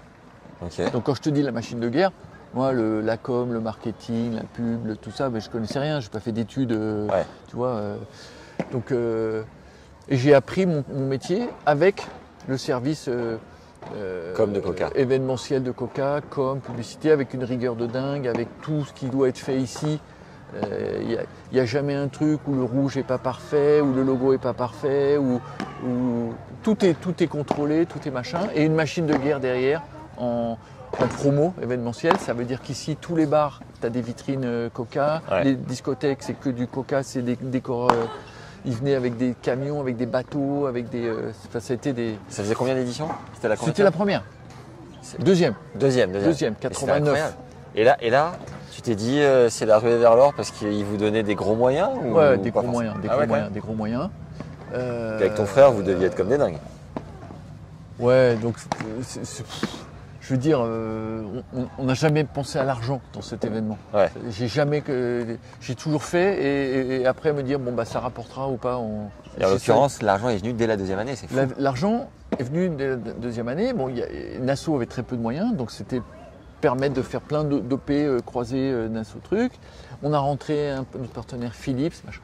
Et puis bon, on a travaillé, on a doublé le nombre de gens, de qualifs, de trucs comme ça. Et puis, on a fait 2-3 ans Nassau Coca. Et ensuite, ils nous ont dit, bon les gars, Nassau, c'est bien, mais bon, nous on arrête, où ça s'appelle Coca-Cola Tennis Cup. Et donc, on a fait la Coca-Cola Tennis Cup, toujours pareil, avec des moyens encore plus supplémentaires, puisqu'on leur donnait tout. Et puis, voilà, une machine de guerre en route derrière. Et puis, c'est passé après à Nesti. Donc Nesti produit de la marque Coca-Cola, joint venture Nestlé Coca. Super idée parce que Nesti, c'est pas une boisson gazeuse, donc ça convient.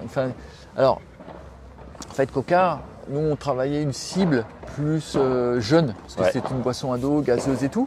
Et là, on est passé à Nesti, qui élargit complètement la cible. Okay. C'est-à-dire que c'est les enfants, les femmes, les parents. enfin les ados, les adultes, les seniors, ça correspond à tout le monde, et non gazeux, donc plus facile pour jouer après les matchs, pour boire pendant le truc. Ouais. Et Nesti, c'est tennis à l'envers. Oh là, brillant. Brillant, tu vois. Et je leur ai expliqué ça au service marketing et je suis tombé des mecs. Ils m'ont dit, bah putain. Pas écrit de la même manière, mais Voilà, pourquoi pas. voilà, tennis, Tennis, tu vois. Et on a fait Nesti pendant plus de 10 ans. Ouais. Avec, je crois, une interruption l'année des Jeux Olympiques de Barcelone où ils avaient une boisson pour tout le sport qui était Aquarius. Ouais. Donc ça s'appelait une année Aquarius Tennis Cup. Mais on a fait très longtemps Nesti. Les gens l'appellent encore aujourd'hui, pour certains, la Dans Nesti. l'imaginaire, c'est la Nesti Cup, ouais. Et donc super partenariat avec plein de choses, des moyens, etc. Et puis il y a... Et puis il y avait Kia aussi en plus. Ouais, t'avais Nesti, t'avais Kia, t'avais... Kia qui a envoyé des gens en Australie, tout fait payer une semaine. Donc Kia, en fait, il était partenaire de l'Open d'Australie, principal. Et ils avaient dans le monde entier une épreuve de double mixte, où les vainqueurs de chaque pays allaient jouer la finale mondiale de Kia lors de l'Open d'Australie, invités. Et donc ici, on a fait des épreuves Kia, mais colossales, avec un nombre de double mixte, et on a été élu meilleur qualif mondial du Kia Open. Voilà, du KAAO, Kia Amateur Australian Open. Donc ça a été des années super fortes, avec des moyens, avec des voitures à gagner. On a offert ici, je crois, plus de 42 voitures depuis le début, par tirage au sort, dans des conditions incroyables. Voilà. Et à quel moment ces partenaires Kia se sont arrêtés et pourquoi? Kia, ils se sont arrêtés il y a 3 ans. Ouais. 3 ans, on a rattrapé Jaguar. D'accord. À la place, Bon. Et puis il y a... et Nesti? Il y a maintenant, je pense, un petit 10 ans. Et pourquoi? Que ça s'appelle la National Tennis Cup. Ouais. Parce que dans les marques, si tu veux, ce qui était une opération française décidée par la France, des choses comme ça, tout a été géré et piloté par les États-Unis, les ordres. Donc le tennis faisait plus partie de la stratégie. D'accord. Donc plus à Roland-Garros, avec aucune de leurs marques. Donc le reste a subi le même... terminé. Donc on a perdu en fait 50% de notre budget d'organisation. Wow. Tout en voulant continuer l'épreuve, en l'améliorant. Voilà. Il n'y a pas un moment où tu t'es dit on arrête parce qu'en fait on peut plus quoi. Non. On a réduit la voilure de beaucoup de petites choses. Ouais. Même si on faisait gaffe, mais on a réduit la voilure et on s'est séparé avec mon frère. D'accord. Parce qu'on ne pouvait plus se payer sur l'événement à deux. Ah ouais. Donc on a arrêté, ça a été un peu douloureux, ça a été un moment assez difficile où c'est un peu moi qui est... En fait, il y avait plusieurs activités dans la société et en fait, lui est parti sur un autre... toujours Nassau et tout ça, et puis sur l'immobilier et tout ça, et moi j'ai pris le tournant. Tout en voulant, on pouvait aussi faire le contraire, mais on a choisi nos trucs. Voilà, bon après, une décision un peu compliquée, mais en fait c'était la seule solution pour pas couler quoi. Ah ouais. Et puis donc toujours en essayant d'être aidé par la Fédé, machin, et tout ça, ça marchait jamais, enfin c'était compliqué, avec des promesses, des trucs. Et puis on a regrignoté des partenaires à droite à gauche et on s'est retrouvé un peu à l'équilibre, quoi. Plus de gains, mais à l'équilibre, tout le monde est payé. Moi je paye tout le monde, j'ai pas de bénévoles, j'ai pas de... Donc ça fait 10 ans de faire le dos rond pour que ça... Ouais. Wow. Avec des... Pas de la cavalerie, mais si tu veux, l'année suivante, payer les... Donc j'ai eu que des gens hyper sympa dans mes fournisseurs, tu vois, où j'allais expliquer les situations, j'allais expliquer les trucs. Tous ont été... m'ont donné des délais de paiement, Christophe t'inquiète pas. Tous, tu vois, ici, comme beaucoup de relations de confiance, j'ai jamais planté personne ou machin, tout le monde est... Mais disons, des prêts bancaires, tu vois. Ouais. Et puis le Covid est arrivé, donc pareil, chaud. Donc... une année sans rien, donc moi c'était ma principale ressource de vie, quoi, tu vois. Ouais. Donc on a quand même été vachement aidé par le gouvernement, par tout ça, mais on a fait des prêts PGE, tout ça pour continuer. Et on s'est dit 2021, il faut donc 2020 annulation du tournoi, 2021, il faut qu'on bétonne, on fasse le mieux possible avec nos moyens. Vraiment, et on a fait une édition l'année dernière super, hyper dure, à tout point de vue, le météo, froid, qui ne se voit pas par rapport aux participants, mais nous, derrière, Dans le dur. Ouais, dans le dur, franchement, dans le dur.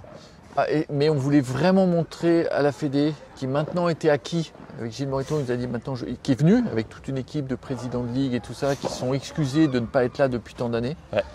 Et donc on s'est dit, il faut qu'on leur montre un bel événement. On leur a montré un bel événement, super.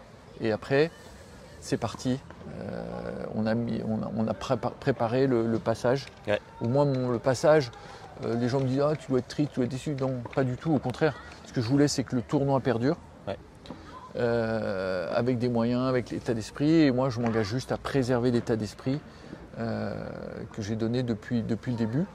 Donc là, tu as vendu à la Fédération Française de voilà, Tennis. moi je suis plus du tout propriétaire. Et tu restes 3 ans patron, c'est ça? Alors oui, ça fait que 4 mois qu'on a signé tout ça, Ouais. mais déjà ils m'ont dit tu ne restes pas 3 ans, tu restes 10 ans. Ah là. Donc Mais t'en penses quoi, toi? Ça dépend, tu vois. Moi, j'ai toujours travaillé. Moi, comme je dis, je suis toute l'année en vacances et je travaille tous les jours. Ah ouais. C'est ma vie, les vacances, le travail. Je profite de tout. Je joue au golf, je fais des trucs et tout, mais je travaille pas beaucoup. Enfin, je sais pas ce que c'est travailler beaucoup ou pas. Je fais toujours tout.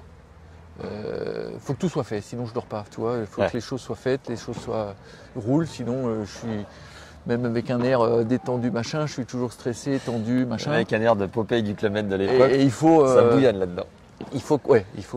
Et toujours, je pars, beaucoup d'idées, beaucoup de trucs, machin. Et puis après, je me dis, arrête, repose-toi. Et puis après, je repars. Donc il y a des. T'as des vagues. Donc si je continue à travailler dans cet état d'esprit, mais avec grand plaisir. Je continue pendant. Avec peut-être une souplesse un petit peu d'organisation, de trucs, et qu'on me laisse un peu donner ma stratégie, je ne sais pas si humaine ou je ne sais pas comment, mais voilà. L'ADN du truc. Et depuis qu'on travaille ensemble, ça fait maintenant 4 mois, c'est vraiment récent. Je trouve que toutes les équipes avec qui je travaille, c'est dans l'esprit. Okay. Faut encore, mais de plus en plus, et qu'ils soient là et tous les jours. Et je vois, je peux comparer avec des années où j'ai vu des gens arriver ici, de la Fédé, passer 2 heures, ils regardent. Mais là, ils sont dedans. Ils sont dedans. Le président, il est vraiment à 100% dessus pour mettre toute la machine de guerre en route, tous les services.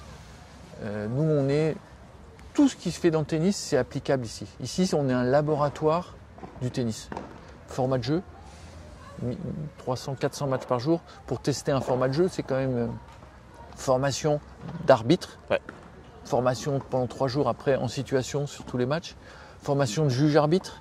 Ici, c'est quand même un tournoi, c'est pas 32 joueurs, un tableau final. C'est 300-400 matchs par jour, des reprogrammes. C'est vraiment, quand tu sais être juge-arbitre ici, je pense que tu peux faire tous les tournois du monde. C'est clair. Mais là, tu me disais, il y a 8 ramasseurs de balles. Ouais. On met ici tous les mômes des parents qui se forment à être ramasseurs pendant 2-3 jours et ils font les finales avec les gens. Tu as des finales arbitrées par des vrais arbitres qui ont fait de la formation, avec des juges de ligne, avec des ramasseurs. Tu mets en situation des gens comme si tu étais dans un tournoi. Formation, tu peux tout former. Tu peux former des dirigeants ici, tu peux former des BE, tu peux former des profs de paddle. Avec Olivier Le Thor. Avec Olive, avec tout ce qui se fait. Le haut niveau, il doit être là. Il doit être là pour faire le passage au niveau machin. Les joueurs doivent être là. Il y a énormément de... Et ça, Gilles, le président, l'a très bien compris et on va faire ça. Développer les pratiques, paddle, beach tennis, tennis fauteuil. Il m'en manque un. Tennis santé.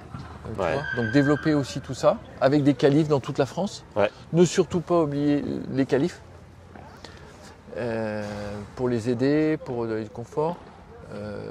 Déverrouiller les blocages entre guillemets politiques qu'il y a dans certaines ligues et machin, tout ça on s'en occupe pas, nous, moi je suis là que pour le sportif. mais qu'il y ait des qualifs, que tout le monde dans chaque région puisse jouer les qualifs. Et ça va drainer 2 fois plus de monde quasiment, non? Ouais, on va passer dès l'année prochaine, je pense, à 150 qualifs. Et comment vous allez gérer déjà que c'est sur plusieurs sites? On va rajouter un site, on va améliorer peut-être quelques terrains, on va... Mettre du gazon. Il y a plusieurs idées. 3 surfaces. Voilà. Ok. Augmenter le paddle. Ouais. Et puis en accompagnateur, en offre, tout ça, il va y avoir beaucoup plus de choses. Des joueurs pros vont venir. Ah, ça va décoller. Ça va décoller le papier peint, comme on dit. Ouais, et puis ça va continuer pendant beaucoup d'années. Et moi, je continue tant que tout ça se déroule dans l'esprit. Je pense qu'il n'y a aucune raison que ça. On oublie que le tennis amateur, c'est 97%. Le haut niveau, c'est 3% du tennis. Ouais. Bah Moss, hein. Voilà. Merci Donc, pour ce tour super. d'horizon. J'ai été complet. T'as été concis clair, surtout. Concis. Ouais, vraiment pas de fioriture. Et puis on parlera de toutes les anecdotes qu'il y a eu pendant tant d'années ici. On sera un épisode spécial anecdote de la NTC. Voilà. Si tu peux, d'ici l'année prochaine, te faire une note dans ton téléphone avec à chaque fois que tu as un souvenir, ah tiens, je le mets dans mon tel. Anecdote du tennis. Et l'année prochaine, avec Maya, on prend 16 heures non-stop pour enregistrer toutes les anecdotes. Voilà. Okay, ce sera ce qui s'appelle un podcast marathon. Voilà. Merci Christophe. Super, merci beaucoup à toi. On se voit Et encore une prochaine. fois, merci beaucoup d'être là. Maya, merci pour tes prises de vue. Allez, super. ciao. Boré, eh bien, il y en a une qui suit au moins. Panier. Panier. Oui. Ok, vous jouez. Récupérez-vous avec l'équipe adverse. Ça s'appelle comment? Eh bien, on leur a dit. Et leur nom. Je suis là. Merci d'avoir suivi cette nouvelle vidéo, ce nouvel épisode de podcast. J'espère qu'il vous a plu. Pensez à mettre un like sur la vidéo si vous ne l'avez pas encore fait ou 5 étoiles sur les plateformes audio Apple Podcast ou Spotify. Ça nous aide comme jamais à être mieux référencés, à faire connaître ce travail et à avoir des invités de renom à terme. Allez suivre l'Instagram de la National Tennis Cup ainsi que les contenus, les réseaux sociaux de la Fédé. Je renouvelle vraiment mes remerciements pour ce partenariat donc à la FFT. Un grand merci en particulier à Bénédicte et Laurent qui m'ont permis de œuvrer sur place avec aisance. Et c'était voilà hyper cool de se rencontrer. Merci également à toute l'équipe autour de Christophe Lesage. Je me suis senti comme à la maison, j'ai passé 2 jours exceptionnels. Un grand merci en particulier à Aurélie, la femme de JNL qui est passée sur le podcast et qui m'a fait me sentir comme à la maison. Merci aussi à l'équipe des chauffeurs de Nevers, puisque comme vous avez pu le comprendre, il y a un service chauffeur sur place, c'est grand luxe. Et j'ai retrouvé pas mal de personnes de mon club d'origine, de Nevers donc. Quel bonheur de vous avoir retrouvé les gars. Un immense merci aussi à JC Dominguez que vous entendez à la toute fin de l'interview. Quel bonheur de passer du temps avec ce personnage haut en couleur. Je suis rentré à Biarritz sur un nuage. Voilà. Donc surtout n'hésitez pas à venir me proposer des idées comme l'a fait Thierry Ley de la société Flexport qui est donc présent sur place à la NTC. Qui m'a dit sur LinkedIn qu'est-ce que tu penses de venir faire une vidéo pour la National Tennis Cup. C'est comme ça que il m'a gentiment orienté vers la Fédé qui finalement s'est fait très vite et m'a permis de couvrir cet événement absolument génial. J'adore réaliser ces projets qui sortent de nulle part. Donc n'hésitez pas si vous avez des idées. Évidemment, à plusieurs cerveaux, on est toujours plus intelligent, on va plus loin.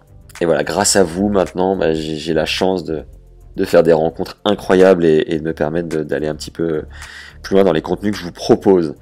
Pensez à récupérer les contenus offerts sur le mental et le cordage dans la description de l'épisode. Vous n'avez juste qu'à vous inscrire, c'est gratuit et ça peut vous aider considérablement dans votre jeu. 14 conseils de prépa mentaux et 5 secrets de cordage pour une tension et un produit mieux adapté à votre style de jeu. Voilà, qui va vous permettre aussi de physiquement vous épargner de certaines blessures. Ça joue considérablement. On stagne un petit peu sur les notes Apple Podcast, je sais pas ce qui se passe, est-ce que vous êtes plus nombreux à aller sur Spotify ou Google Podcast ou Acast peut-être, je sais pas. Mais voilà, depuis quelques semaines, on fait un peu du surplace. Il y a quand même un commentaire super sympa dernièrement qui me dit « Merci Max, toujours au top, ton podcast. Bien joué les ouvertures récentes faites sur D4, Service Volé. C'est sympa et ça donne envie d'aller voir. Par contre, tu devrais négocier une réciproque pour Service Vol qui te fasse une promo en retour. » Bon bah ça, écoute, je fais confiance à la vie, je pense que mon tour viendra. Mais en tout cas, merci pour ton commentaire. Donc voilà, n'hésitez pas aussi à prendre votre plus belle plume. Ceci dit, vous êtes nombreux sur YouTube à mettre des commentaires et tous les jours je me régale de vous lire. Mais les plateformes audio restent un peu le cœur du truc, même si YouTube prend le relais de plus en plus. Donc si vous consommez le podcast au format audio, n'hésitez pas à venir faire un coucou et mettre un commentaire. Vraiment, ça met de l'essence dans le moteur, comme j'ai coutume de le dire régulièrement, pour continuer ce projet et aller de l'avant. Voilà. N'oubliez pas que vous êtes des ambassadeurs du podcast, le bouche-oreille, vous êtes comme jamais à faire connaître le contenu, donc recommandez-le autour de vous, parlez-en à l'entraînement, en soirée, aux apéros, peu importe. Et envoyez les épisodes qui vous plaisent aux amis autour de vous, susceptibles d'aimer ce format. Voilà, merci par avance de m'aider à rayonner dans ce projet. Si vous voulez nous soutenir, il y a Tipeee, la plateforme Tipeee qui est une plateforme de dons participatifs. Voilà, il suffit de taper TIPEEE dans Google et suivi de Tennis Légende Podcast et c'est relativement facile à trouver. Merci à tous ceux qui le font chaque mois. Et si vous voulez mettre votre pierre à l'édifice, bah voilà, c'est toujours un immense bonheur de se sentir soutenu. Si vous avez des idées comme Thierry, donc comme je vous disais pour cet épisode sur la National Tennis Cup, venez m'écrire sur LinkedIn à Max Zamora ou envoyez-moi un mail à tennislegende.fr et n'hésitez pas à me suggérer vos idées, je réponds à tout le monde avec grand plaisir. Je terminerai cet épisode en remerciant une nouvelle fois donc la Fédé, Thierry et Maya de m'avoir aidé pendant ce dernier mois. Quel régal d'avoir enregistré ces contenus ensemble, vraiment merci. C'est un bonheur de vous rencontrer. Pour la petite histoire, Maya, c'est quelqu'un qui écoute le podcast, qui vit aux US et qui m'a filé un coup de main là sur un mois. Et c'est un vrai bonheur de connecter avec les gens qui me suivent depuis le début. Voilà. Donc sur ces belles paroles, je vous dis à la semaine prochaine. Prenez soin de vous et à très vite. Ciao.